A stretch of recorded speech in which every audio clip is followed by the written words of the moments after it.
Everybody, Tall Family Films here. We're working on some elements for an L&L kiln. So what I'm going to do is I've got the voltmeter set to ohms, as you can see there. And I am going to put one lead here, and I'm going to put the other lead back there. Okay, I'm just going to do it on the middle section because I just did the top. We'll do the top in just a second. So I'm going to put it there. Let's take a look. Okay, 16.4. So what that's telling me is that the resistance for two of the elements, they're all interconnected here, is not what it should be. It's higher than when they're brand new. They're about 14.5 when they're brand new, at least in this kiln. Here, I just did this one. Let's take a look at this. Whoops, came off. Okay, so about where it should be.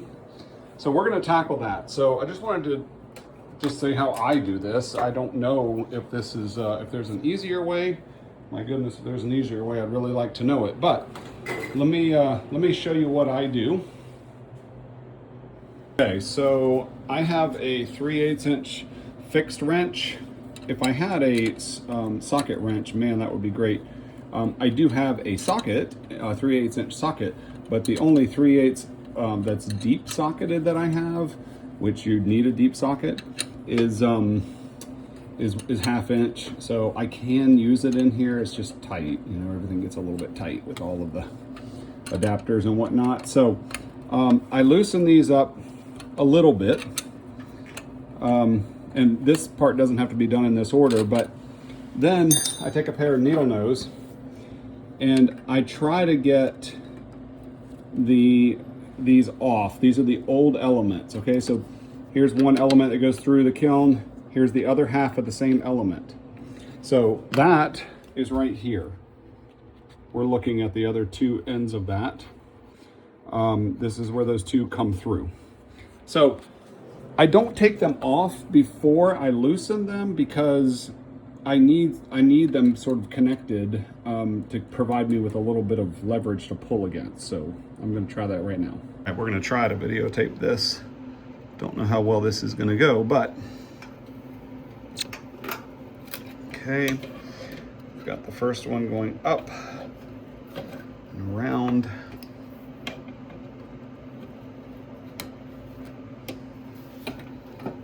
Doing elements is pretty easy. I would say definitely not worth paying somebody to do them. And there we go. It's off now. I'm just gonna pull this through. Well, actually, I'm not even gonna pull that through. I'm just gonna cut it off. Okay, so that's this bottom one down here. So I'm gonna cut that off. Makes it a little easier to get out of there. Okay. Now I need to get the top, get the top side here. So the easiest thing is to take these off. It's a little bit of a pain. And I have a mental block about getting the power hooked back up. Remember to do that. You don't want those things just floating around in here.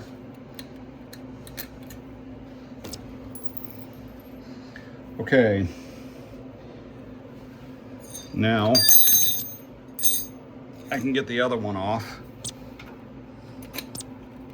Actually, it helps me keep track. So what I'm gonna do right now is I'm gonna go after this one down here so that I already cut this one here. I'm gonna cut this one so I can pull it all the way out, okay? So let's go ahead and pull that one off. The kiln is unplugged. It definitely should be when you're doing this.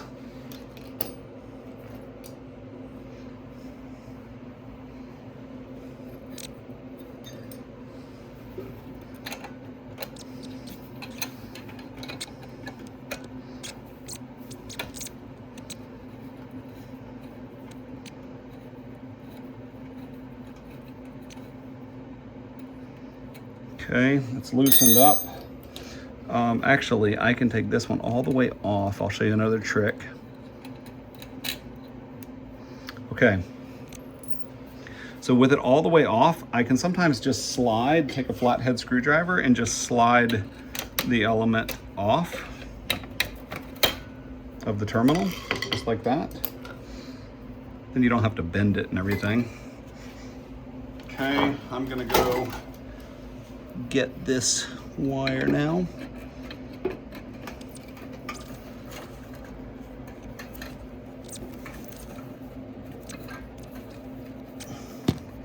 Whoops, sorry about that, folks. Let's get you situated back, watching the action here.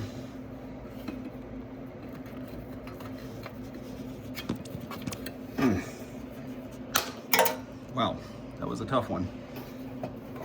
It fell down into the bottom of the Dynatrol case. So we'll get that out of there. Okay, so I have both bottom pieces, both sides of the element, excuse me, on the bottom, they're out and done now. So now I'm gonna pull from the inside. I use needle nose for this.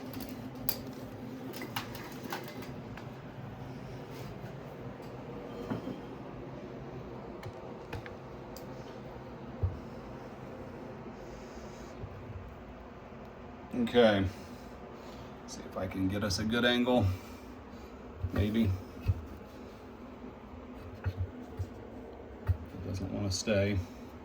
All right, so we're gonna be pulling, it was the bottom one, so it's this side. The other one, the element was bent a little bit on the other side, so I'm not gonna be able to pull it through just yet. And then sometimes they break, and you just pull those out. All right, so now we just pull the element out all the way around, and I'll be back to talk about installing a new element. Okay, so now we have the new element. This is an L&L element, and they've always worked pretty well. Never needed to try to find a different source. So I am going to take, so I put one side through down here, and then after I put it through, I take a flathead screwdriver and I just push this way a little bit so that it doesn't creep over and the two sides of the element touch. You can see the wire coming through the new element down here. We're going to be wrapping that around this terminal here in just a second. All right, so this is where we have to stretch the element to get it to fit. Okay, so once one side is through, the elements will not fit from the factory. They will not go all the way around the kiln like they are. So I hold a section, give it a little pull to where it just stretches just a little bit, and maybe you can see the difference there. I'm not sure if that shows up, and then pull a little bit more here. Go to the other side, give that a little stretch. Okay, so then I like to take the other end, and don't worry, if you stretch too much, you can actually recompress it. I've done it many times and it works fine. So now, I'm gonna put the other end through. If these things are ever giving you a hard time getting through, get to, through the terminal block, I just tap just over and over and kind of moving the angle a little bit, and usually I can get it to pop through. Hopefully it will on this one.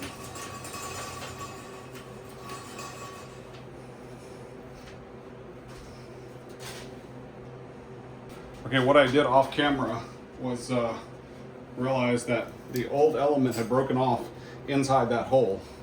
So the new element was struggling to get through, but I stopped and pulled it all back, and then it went fine. Okay, so now we push this in kind of as far as it comfortably can go, and we'll take our screwdriver again, and I just push the whole thing away.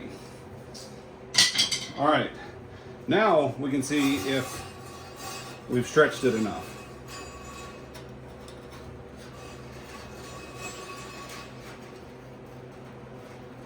Gotta really stay on these corners. It wants to pop out. Okay, so we have not stretched it enough. It's a little tight there. Stretch this area. We haven't stretched that one before. Try to not stretch the same area too much. Okay, so that worked well. Get these corners in. Make sure they stay. Okay, now we go back to the terminal.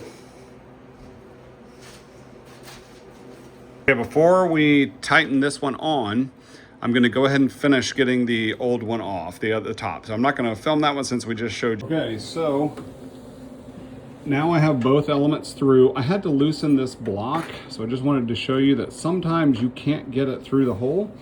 And so loosening the block allows you to kind of see what's hanging it up. It's usually not the block, it's usually the chrome siding. And then you figure out, like, is it hitting the top of the chrome siding or the bottom, and how can I bend the element a little bit at the end to get it to go through. So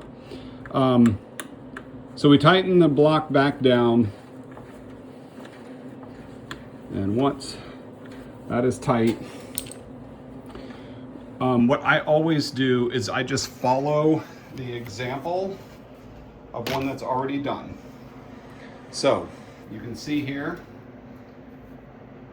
the top one right here is the first one to go in here. The second one to go in here goes down to the bottom one. Okay, and we'll do the same thing on the other side. We just wrap it around. I usually have to end up cutting. This is too long. It makes it very difficult for winding around the terminal. So I end up cutting this a little bit so that it gives me, a more manageable braid to work with. Okay, so I've got the top one coming in wrapped around, and I tightened the bottom bolt. I put a nut, and I put a washer in there to help smash that wire and keep it all together, that element wire. Did the same thing with this one. I have a little bit of extra I'm going to cut off on this.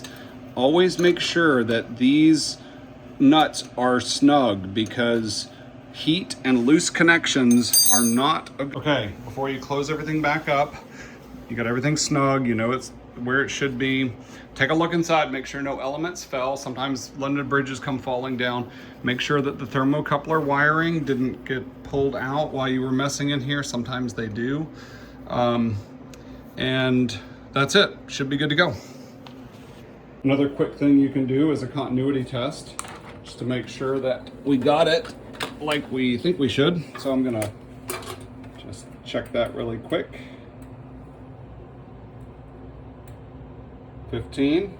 It's about the same as the first one that we looked at.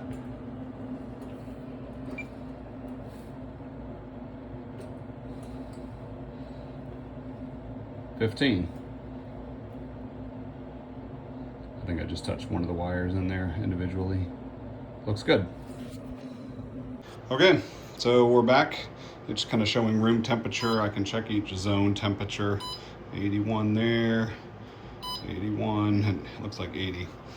Bottom's always a little bit cooler because it's closer to the ground.